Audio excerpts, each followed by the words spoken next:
In thinking about how to approach language learning and language access for your community, it can be helpful to consider which, a reading or writing focus or listening and speaking focus, is more appropriate for a program. There are many approaches. The goals of your program, whether a language learning class or a heritage cultural display, will influence which approach is chosen. In one community, many elders were fluent speakers. They attended heritage language classes because they wanted to learn to read and write in their language. For them, a literacy-focused class met their needs. For the younger people in class, though, who didn't have any language, it meant that they learned to read but not to speak or understand.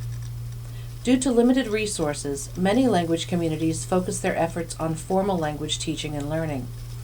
Often these formal language teaching methods use the Western education model. This usually means a focus on reading and writing instead of a focus on speaking and listening or understanding. It can also lead to the creation and use of a formal curriculum. This model also can influence the language learning context as well as museum and cultural center displays, as items are usually labeled in writing.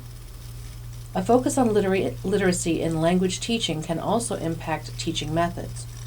Sometimes communities engaged in language teaching want to create a curriculum. A curriculum can be useful, especially as a tool to help teachers outline a set of topics and methods. Sometimes, though, a curriculum can actually constrain teachers.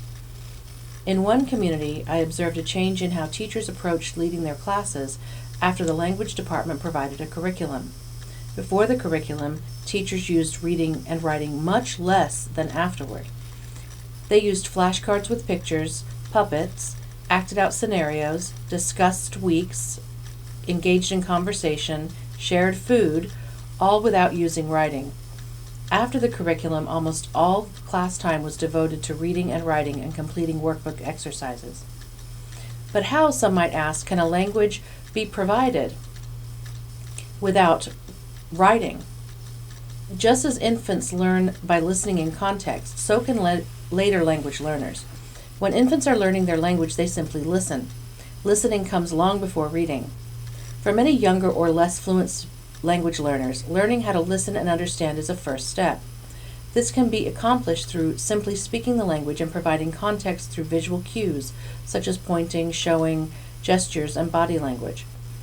In museum displays, it can be accomplished by providing audio in addition to written display.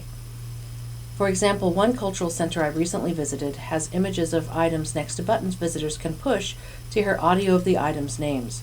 Visitors could also record themselves saying the name of the item and hear their own voices speaking their heritage language.